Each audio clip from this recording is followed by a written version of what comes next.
पहिलं तुम्हाला एक रेकॉर्डिंग ऐकवते आणि नंतर तुम्हाला त्या विषयावर मी सविस्तर सांगते आणि बोलते. काय म्हणतो आता शेताचं? तू शेत घे, मला तू जर भाव असतास हा तर तुला हिस्सा द्यावा लागला असता. हा मला पण काय मला तुझी ऐक ऐकून घे, ना. मला काय तुला ऐकून घे, मला काकण चोळी तुला करणं होत नाही. हा आणि चटणी भाकर खाणे जाणे, बरोबर हा हा जे बरोबर. असेल ते. आणि ती माझी इस्टेट काय शेत आहे, तर मला हा. तुला एकरभर शेत द्यायचे. हा मी पण कधी बी तू म्हणशील तेव्हा कुठे बी साहित्य करायला तयार आहे एकरला. अरे पण मला नको वाटतंय लेकरा बाळाच्या तोंडाचं तुमचं काढायचं आणि काय उपयोग आहे घेऊन काय त्याचे बी. काय होत नसतंय, काय होत नसतंय. हा. जिथं तूच तिथं चारा असते, हं. पण मला तुला द्यायचं. तुला द्यायचंय पण मला तेवढ्यासाठी नको वाटतंय बाबा मी लेकरा मी बाळाच्या तोंड. मी आपण काय घेऊन आलतो, शेत घेऊन आलतो का? नाही बरोबरच जाता आहे शेत रे घेऊन जाणार आहे का? पण तुम्ही आहेतच की मला कमी जास्तीला. मी ना आता माझ्या हातात नाही एवढं करून. हा पुन्हा तुझं काय खबर आहे? नाही ते आहे पण ती मग मला नको वाटतंय शेत पोत. माझ्या हातात असलं हा. तरी मला देऊ वाटत नाही. पण मला म्हणजे काय असेल ते, हा. पण मला शेत द्यायचं ही बापाची आईची आई वडिलाची, हा. ते तुला एकरभर द्यायचे. पण मला नको वाटतंय रे. जे कसं नको वाटत, तू जर भाव असता तर सुई सोडली नसतीस की. नाही बरोबर आहे, भाऊ असते तर नसते सोडले. पण मग भाऊच म्हणायचं. भावाची जमीन घेतली वाटा की भावाबरोबर दुश्मनी निर्माण होत असते. नाही माझ बरोबर होत नाही. माझ बरोबर होत नाही का? मी मनाने द्यायला सहकुशीन द्यायला लागलो. द्यायलाच पण कारण मग मला कळतंय की बाबा मला तू आली, तुला काय करणं झालं का मला? नाही होत, काय करण्यासाठी यायचं असतंय का बहिणीला? मी माझ्या कामाच्या राडेत हा. कामानं काय मला सुधरत नाही, बरोबर. हं. आणि जर निवांत असलं तरी कुठेतरी बाहेर असतो, कुठेतरी इकडे ती मेळ लागत नाही. त्याच्यामुळे ती गोळवर शेवट पुन्हा करीन माझ्या मनानं नाही करीन, बरोबर. नाही ते तर झालं बरोबर आहे. पुन्हा पण तू रुसले बी नाही, अपेक्षा दावली बी नाही, बरोबर आहे का नाही? तुला वाटतंय का मी रुसन कधी तुमच्यावर करा म्हणून? पहिले दाखवित नाहीत, पण तरी सुद्धा पुन्हा तर नाही, बरोबर आहे का नाही? हा ती तर आहे पण मला कधी आशाच नव्हती पिंकू, पहिलं बी नव्हती ना आता बी वाटत नाही तुमच्याकडून काही घेऊ. काय करायचं तुला मला एकरभर द्यायचं, तू नाव काढ आईला ती म्हणून बघ काय म्हणतात बघ. हा नाही मला तर 100% तुला द्यायचे एकरभर. बरोबर. ते आणि आईने घेतलेला का ती द्यायची एकरभर आणि आबासाठी राहू द्यायचं. बरोबर. त्याच्यात आम्ही दोघं जण 1.25 एकर राहतो, आमचे दोघं जण खातो. हा तो आईला म्हणून बघ, ती रेकॉर्डिंग दाखव. माझी इच्छा आहे तुला द्यायचं, माझ्या मनात बसलंय ते. बरोबर. हा आता हा आहे माझा भाऊ. तुम्ही जे ऐकलं तर तुम्ही आतापर्यंत बघत आलेले आहेत की मध्ये एक व्हिडिओ व्हायरल झालता. जमिनीसाठी बहीण भावाचं कोर्टात भांडण गेलं भाऊ हिस्सा मागण्यासाठी आणि कोर्टासमोर बहीण भावाची मारामारी लागली होती. विचार करा, हे सगळं दृश्य बघताना त्या आई वडिलांच्या जीवाला काय वाटत असेल की आपलेच लेकरं जमिनीच्या तुकड्यासाठी मारामारी खेळतात. ना आई भावाची साईड घेऊ शकत नाही ना बहिणीची, कारण आईला माहित असतं की आपण जर आपल्या मुलीची साईड घेऊन बोललो तर मुलापासून आपण तुटलं जाऊ आणि मुलं आपल्याला म्हातारपणाला सांभाळतात, मुलगी सांभाळत नाही. कारण मुलीच्या दारात जाऊन बसलं तर लोक नावं ठेवतील की ही जावयाच्या दारात आहे म्हणून, आणि किती जरी केलं तरी मुलगीच परसोदे नसती, जावयाच्या हातात असती. म्हणजे अशा केसेस थोड्या असतील की जावाई सासूला सांभाळतो, पण सहसा नाहीच, मुलगाच सांभाळतो. रडत कडत भांडत मुलगाच सांभाळतो. पण मी ही विषय का सांगायले तुम्हाला सांगू का, तर तुम्ही बघताय भाऊ वाटा मागण्यासाठी कितीतरी असे केसेस आहेत की बहीण कोर्टामध्ये जाते जमिनीच्या तुकड्यासाठी. नसेल तर बहिणीनं भाऊ वाटा मागल्यानंतर असे कितीतरी भाऊ आहेत की बहिणीशी नातं तोडणारे. पण माझ्या बाबतीत तसं नाही. मी खरंच नशीबवान आहे की देवानं मला असा भाऊ दिलेला आहे. माझा भाऊ स्वतः माझ्याशी भांडत आहे की तू जमिनीचा हिस्सा माग. मी नको म्हणते, तो स्वतः म्हणतोय तू नको म्हणली तरी मला तुला द्यायची आहे. आणि एक महत्वाची गोष्ट म्हणजे माझे भाऊ ही करून खाणारे आहेत बरं का, लखुपती किंवा करोडपती नाही तो की त्यांच्याकडं भरपूर आहे म्हणून देत आहेत, बिलकुल नाही. एक भाऊ माझा हिरी बांधायला घेतो तर दुसरा बी भाऊ काबाड कष्ट करूनच खातो. माझा भावाला 2 नंबरचा धंदा नाही की बाबा बनबकट आहे म्हणून तुला द्यायलाय म्हणायला, बिलकुल नाही.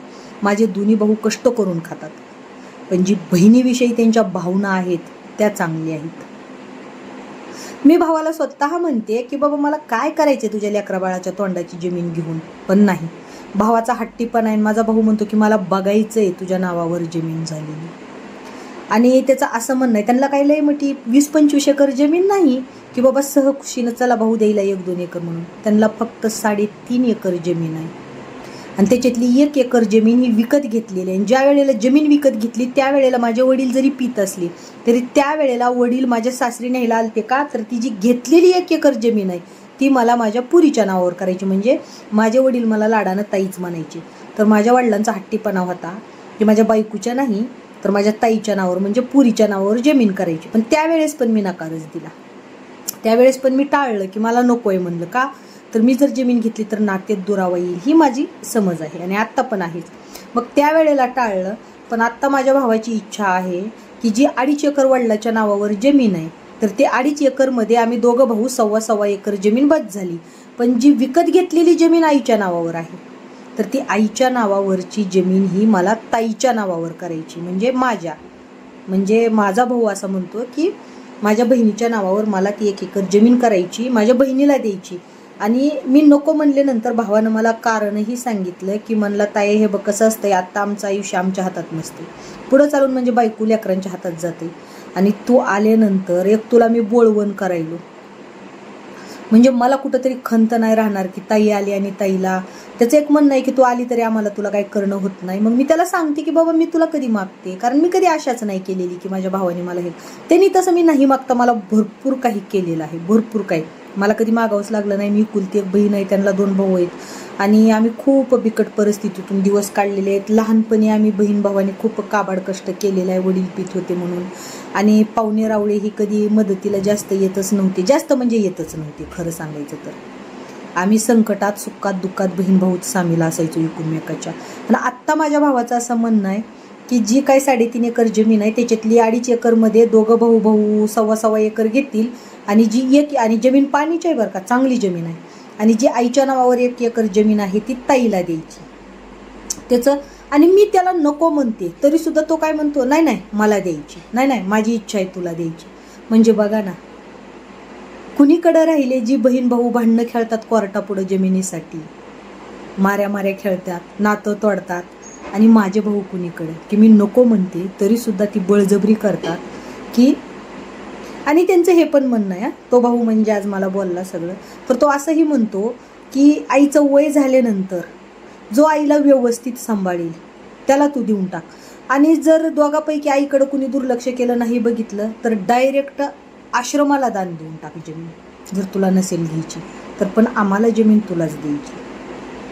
म्हणजे जी भावाच्या मनाचा मोठ्यापणा आहे आणि जी बहीण भावातलं प्रेम आहे ह्याला खरं प्रेम म्हणतात. नाहीतर बघा ना भावाची इच्छा नसताना बहिणीनं भावाच्या दारात जायचं, जमीन मागायची, त्याच्याहून दोघांमध्ये तोंड वाकडे व्हायची. आणि ह्याचा खरा त्रास कुणाला होतो माहिती आहे का, जेव्हा बहीण आपल्या भावाला प्रॉपर्टीत हिस्सा मागते त्याचा खरा त्रास कुणाला होतो तर आईवडिलांना. आणि त्याचं कारण असं आहे की बहीण जाऊन हिस्सा मागते, हिस्सा घेते आणि पुन्हा थोड्या ह्याला आईवडिलांना टोमणं ऐकून घ्यावं लागतं. आईवडील जर त्यांच्या मुलीला बोलायला लागले तर कुठंतरी त्यांना भीती वाटते की आपल्या पोराला राग येईल आपल्या पुरीला. आणि आईवडिलांना सगळे लेकरसारखे असतात आणि शेवटी लेकीवर माया जास्त असते आईवडिलांची. मग लेक आली गेली तर भाऊ बोलवणार नाहीत, भावानं नाही बोलवलं तर आईला वाईट वाटणार की अरे दाराला. आणि भावाचं चुकीचं नाही, बहिणीनं जर प्रॉपर्टीत हिस्सा घेतला तर भाऊकीसारखीच बहीण झाली ना. आणि त्यामुळं मग मी त्याला समजून सांगते की बाबा बहीण भावाच्या नात्यात दुरावा येतो हिस्सा मागण्यानं किंवा काय, मला नको आहे. पण माझा भाऊ ऐकायलाच तयार नाही. आता तुम्ही सांगा घेऊ का नको. मी सहज मध्ये भावाच्या इकडे गेले, मस्करी करायला गेले की मला वाटं पाहिजे. मला काय माहिती आहे आधी ठरवलेलं खिला द्यायचंय तर मस्करीत सुद्धा ती डायरेक्ट घेऊन जा म्हणते मी येताना काय घेऊन आलतो. म्हणजे त्यांच्या मनाचा जो मोठ्यापणा आहे, मी तर घेणारच नाही, त्यानं किती जरी म्हणला तरी मला नकोच आहे. कारण देवानं दिलेलं मला सगळं काही आहे. मी माझ्या भावाच्या बायकोचं लेकरा बाळाच्या तोंडाचं काढून घेतलं तर काय मी सुखात राहणार आहे का? आणि मरताना मी तरी काय सोबत घेऊन जाणार आहे? मी माझ्या भावाच्या तोंडातली जमीन काढून घ्यायची आणि पोराबाळांना द्यायची, थोडंच मी मरताना संगत घेऊन जाणार. आणि उद्या कशी होऊन गॅरंटी आहे मी माझ्या भावाच्या नावावरची जमीन मी माझ्या नावावर करून घेईन आणि उद्या काय गॅरंटी आहे की माझे पोरं तरी मला सुखात सांभाळतील? सांगा ना, काय विश्वास आहे की माझ्या सुना तरी मला सुखात सांभाळतील? उद्याचं कुणालाच कळत नाही, उद्याचं कुणीच बघितलेलं नाही. मग मी माझ्या भावाच्या तोंडातलं घ्यायचं आणि इकडं मी माझ्या पोरांना का द्यायचं? म्हणजे माझे ती तत्व नाहीत मुळात मध्ये.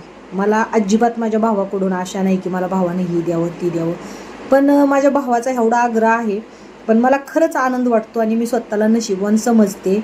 आणि मी बहीण भावाच्या नात्यावर एखादा व्हिडिओ टाकला तर त्या खाली जे येऊन कमेंट करणारे असतात ना, की तुम्ही भाऊजाईला असाच त्रास करताय का, तुम्ही भाऊजाईशी असं म्हणजे वगैरे वगैरे जी निगेटिव्ह कमेंट करतात, आज त्यांच्या तोंडात चप्पल मारल्यासारखं झालं. ज्या वेळेला माझा भाऊ मला जमीन घेऊ म्हणून भांडतो आणि मी नको म्हणते, आज त्यांचे सगळे थोबाड फुटल्यासारखे झाले कमेंट करणाऱ्यांचे. का सांगू, तर त्यांचं मला मी बहीण भावावरचा असा काही व्हिडिओ टाकला की असते की तुम्ही असंच वागताय का, तुम्ही तसंच, तुम्ही भाऊजाईला असाच त्रास करताय का. एक सांगू का, आणि हे सगळं बोलताना माझी भाऊजाई जवळ होती. माझी भाऊजाई ही म्हणती ताई घ्या. आता मधलीच गोष्ट आहे, मी माझ्या भावाकडून 5,000 घेतले तर भाऊजाई डायरेक्ट म्हणती ताई नका देऊ त्यांना पैसे, त्यांच्याकडे पैसे दिले की ते खर्चून टाकते, राहू द्या तुमच्याकडं, वाटलं तर पुन्हा आम्हाला कधी नड पडली तर द्या. म्हणजे ही समजसपणा आहे माझ्या भाऊजाईचा. आणि एक खरं सांगू का, भाऊजया कुणाच्याच समजदार नसतात. भाऊजयाला व्यवस्थित ठेवणारे ही भाऊ असतात आणि त्याच्यापेक्षा जास्त ती नंदेच्या बी हातात असतं बरं का. ननंद जर आपल्या भाऊजाईशी व्यवस्थित वागली तर भाऊजाई नंदशी का वाईट वागल तुम्ही सांगा. पण काही ठिकाणी काय होतंय, ननंद आईनं काही घरानं केलं की आईचं ऐकायचं, भाऊजाईला उगाचच झापायचं, मग ते आईचं खरं आहे का खोटं ही पण ती बघत नाही. आणि अशानं ननंद भाऊजाईच्या नातेमध्ये इतका दुरावा निर्माण होत जातो की भाऊजाई नंदला दुश्मन समजायला लागते आणि ननंद भाऊजाईला. आता तुम्हाला एक गंमत सांगते, इतके वर्ष झाले माझ्या लग्नाला माझ्या भावाच्या, पण माझ्या भाऊजाईचं आणि माझं कधीच भांडण नाही झालेलं. एक वेळा माझी आई भाऊजाईली माझ्या भांडायली ना, तर मी माझ्या भाऊजायाची साईट घेऊन मी माझ्या आईला भांडते. माझा भाऊ माझ्या भाऊजाईली काय बोलायला ना, तर मी माझ्या भाऊजाईची साईड घेऊन मी माझ्या आईवर भावावर पण चिडते. आणि थोडं जरी काय झालं नवरा बायकोचे भांडणं, तर माझ्या भाऊजाई त्यांच्या माहेरी घराणं नाहीत करत, आधी त्या मला कॉल करून सांगतात की ताई हे काही असं असं करायले, ताई ती तसं तसं करायलेत. माझ्या भाऊजाईचं आणि भावाचं भांडण जर झालं तर माझी भाऊजाई मी माहेरी जाते ही धमकी कधी नवऱ्याला देत नाही. ती डायरेक्ट सांगते मी ताईकडं पुण्याला जाणार आहे, ती डायरेक्ट मला कॉल करते आणि डायरेक्ट सांगते ताई मला तिकडे घेऊन चला. आणि कसं असतंय, त्यासाठी आपणही काही वेळा व्यवस्थित राहणं गरजेचं आहे. आपण ननंद आहे ह्याचा त्वारा जास्त नाही दाखवायचा. आपणही जर व्यवस्थित राहिलो तर मग भाऊजाई आपली इज्जत करतात. पण काही वेळा आपण आपल्या हाताने आपली इज्जत कमी करून घेतो. आपण जास्त थाटमाट दाखवायला जाऊन, आपण जास्त त्यांच्या भावाच्या आणि भाऊजाईच्या संसारात जर नंदेनं जास्त नाकं घातलं तर त्यांचं घर मोडायला वेळ लागत नाही. त्यामुळं ज्या काही अशा नंदा असतात ना, त्यांनी थोडं भावाच्या आणि भाऊजाईच्या परपंचीपासून लांब राहिलेलं चांगलं असतं. आता मी बी त्यांचे हे बोलते, संसारात बोलते, पण जेव्हा मला भाऊजाई काही घरानं करेल तेव्हा बोलते. माझ्या आईनं मला कधी काही घरानं सांगितलं तर मी कधीच त्यांच्या संसारात बोलत नाही आईचं ऐकून. मी उलट आईला दाबते, तू शांत राहा, तू तंतन नको करू, आता तुझं काय सगळं त्यांचंच आहे, त्यांच्या संसारात झालं नुकसान तर होऊ देत ना, चटते नवरा बायको भरपाई करतील, आता तू शांत राहणं गरजेचं आहे. जमाना बदललाय, काळ बदललाय, ही मी माझ्या आईला नेहमी सांगते. कारण घर म्हणजे नंतर घरात भांडे असतात, भांड्याला भांडं लागतच असतं, सासूनाचं थोडं होत असतं. असं काय झालं ना तर मी माझ्या आईला आवर घालते, भाऊजाईला नाही. पण जेव्हा मला भाऊजाई काय घरानं करेल तर मग मात्र मी त्यांच्या ह्याच्यात बोलते कुटुंबात. पण भाऊजाईनं नाही घरानं करता आईनं केलं तर मी कधीच असं आईची साईट चुकलं असेल भाऊजाईचं तर मग एक वेळा विचारेन की तू असं का वागली, तसं का केलं.